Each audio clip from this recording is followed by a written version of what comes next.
Saint-Nazaire, certains quais deviennent bien plus qu'un simple lieu de passage. Ils deviennent des zones de préparation pour ce qui partira ensuite vers le large.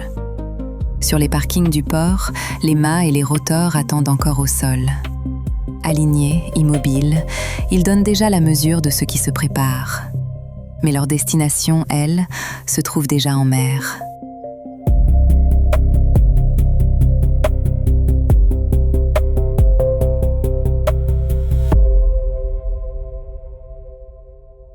Salut tout le monde. Alors, bienvenue dans ce nouvel épisode des aventures visuelles. Un nouvel épisode qui va être consacré au vol au vent. Alors, si vous ne connaissez pas ce navire, regardez bien ce qui va se passer. Je vais vous expliquer, je vais essayer de vous expliquer à mon modeste niveau, on va dire, à quoi il sert, qu'est-ce qu'il fait, pourquoi, qu'est-ce qu'il a transporté, depuis quand il est arrivé à Saint-Nazaire, pourquoi il repart ce soir, enfin bref, voilà. On va essayer de vous expliquer tout ça. Et n'oubliez pas, abonnez-vous si ce n'est pas déjà fait. Un petit commentaire, je réponds à tous les commentaires. Un petit like, et puis voilà, tout simplement. Allez, je vous laisse regarder ça tranquillement. À bientôt. Le vol au vent, épisode 53, des aventures visuelles.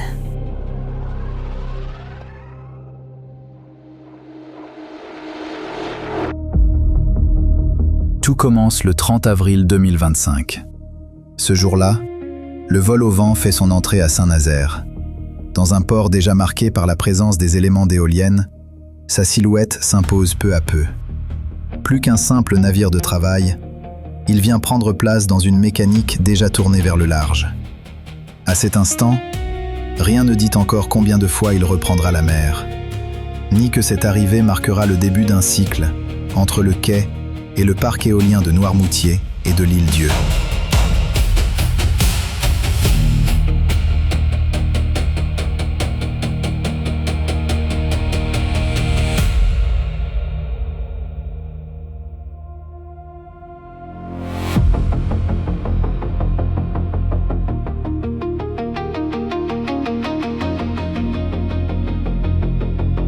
Le chargement ne commence pas par ce qu'il y a de plus spectaculaire. Il débute par le matériel d'accompagnement, par tout ce qui rendra la suite possible. Sous les grues du port, les premières pièces rejoignent peu à peu le pont du vol au vent. Puis la grue du navire entre à son tour dans la manœuvre.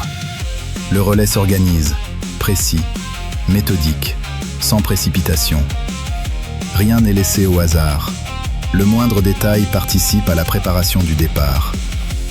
Car avant d'installer en mer, il faut d'abord embarquer, répartir, sécuriser et préparer tout ce dont la mission aura besoin. Une mise en place discrète, mais déjà essentielle, dans la mécanique du départ vers le large.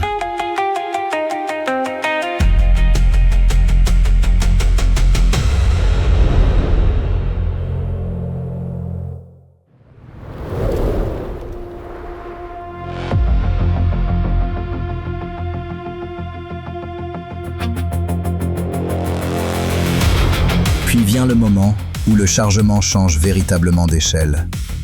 Avec les rotors, ce sont les éléments les plus visibles de la future installation qui entrent en scène. Ce sont eux qui permettront à l'éolienne de capter la force du vent pour la transformer en mouvement. Leur taille impose le rythme. Leur manutention exige précision, coordination et maîtrise.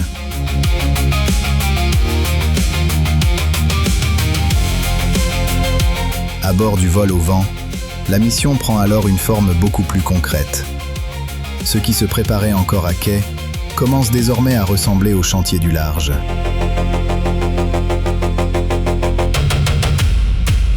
Mais le chargement ne s'arrête pas là.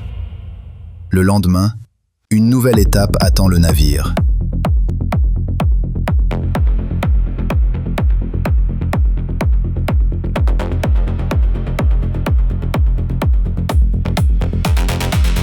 Cette fois, ce sont les mâts qui entrent en scène. Ils formeront la structure verticale des futures éoliennes, jusqu'à porter l'ensemble à 202 mètres en bout de pale, une fois installé en mer.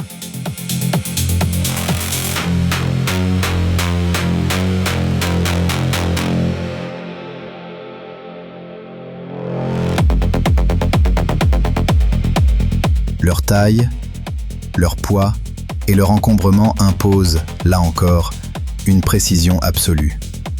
À bord du vol au vent, le parc éolien prend peu à peu de la hauteur, avant même d'avoir quitté le quai.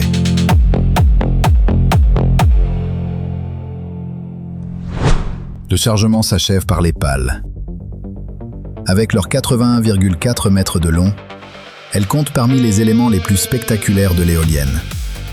Ce sont elles qui, une fois en mer, capteront l'énergie du vent pour mettre en mouvement le rotor du parc d'Île-Dieu et Noirmoutier. Suspendue entre la grue du port et celle du vol au vent, l'une d'elles s'avance vers le navire. Elle se rapproche peu à peu de ses supports, sous le regard attentif des techniciens et des équipiers. Dans ces derniers mètres, tout se joue dans la précision, la coordination et le contrôle. Puis le vol au vent reprend la mer. Ce n'est pas encore son départ définitif, mais l'une des nombreuses traversées qui auront relié Saint-Nazaire au parc éolien en mer d'Île-Dieu et Noirmoutier.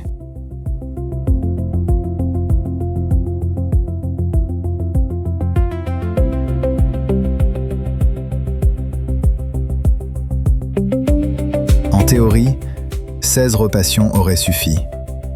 Mais pour des contraintes techniques, 2 voyages supplémentaires ont été nécessaires. Voici l'un des nombreux départs qu'il a connus depuis Saint-Nazaire. Au total, 17 allers-retours auront déjà été effectués entre le port et le large. Quant au 18e, nous y reviendrons dans un instant. À chaque voyage, la mission reste la même. Charger à Saint-Nazaire, transporter jusqu'au parc, puis contribuer à l'installation des éoliennes en mer.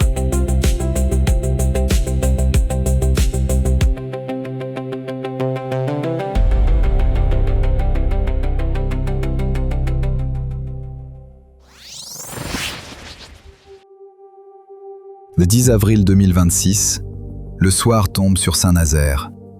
La lumière baisse, et avec elle, l'agitation du quai. Là où reposaient encore les pales, les mâts et les rotors, le vide s'est installé. Le chargement est terminé. Le port a fait sa part.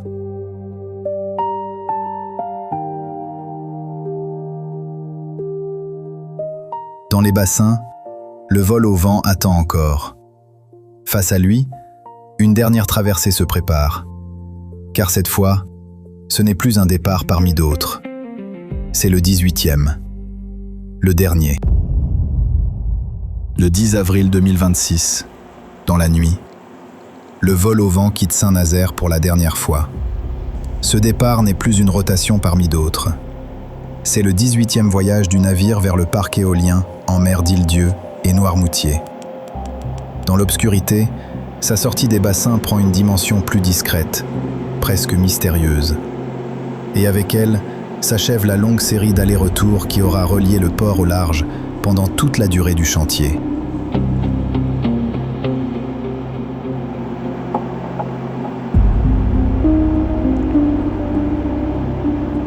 Le vol au vent est un navire d'installation auto-élévateur exploité par le groupe belge Jan de Nul. Construit en 2013 par le chantier Christ en Pologne, il est intégré à la flotte de Jan de Nul en 2015, puis rebaptisé Vol au vent en 2016. Immatriculé à Hambourg, il mesure 140 mètres de long pour 41 mètres de large. Son pont offre environ 3535 mètres carrés de surface utile et sa grue peut soulever jusqu'à 1500 tonnes. Conçu pour les chantiers éoliens en mer, il peut intervenir jusqu'à 50 mètres de profondeur d'eau et atteindre 12 nœuds en navigation.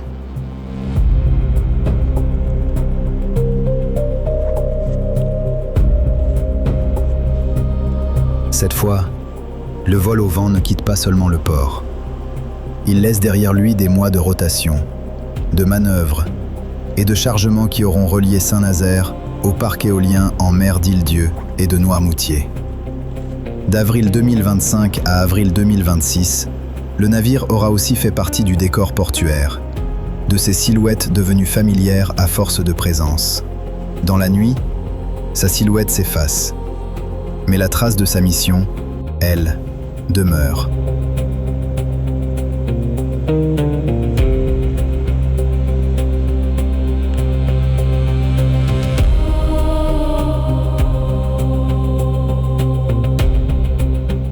Merci d'avoir regardé cet épisode 53. N'oubliez pas de vous abonner, de laisser un like et un petit commentaire. Et comme à chaque fois, à très bientôt pour de nouvelles aventures visuelles.